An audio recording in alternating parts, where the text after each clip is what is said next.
Welcome to Kenton's videos. Enjoy the video. You start by creating a movie project and importing the footage you need.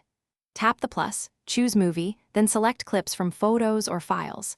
Place clips on the timeline in your desired order because sequencing early saves time later.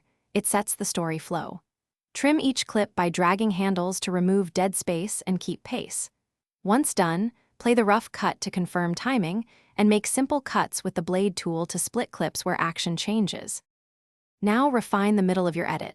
Split clips where needed and trim to tighten beats.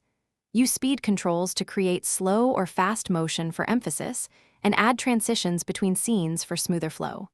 Insert titles by tapping titles and pick a style that matches tone. Place them where context requires. Then handle audio. Import music or choose soundtracks, lower music with ducking so dialogue remains clear, and apply fade and slash out on clips to avoid abrupt starts and stops. Finish by exporting and verifying the final file.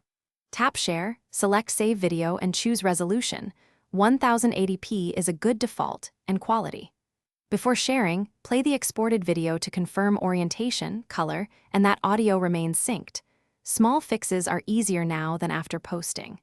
If iMovie crashes or media appears missing, make sure clips are still in photos or files, relink them if possible. Then restart the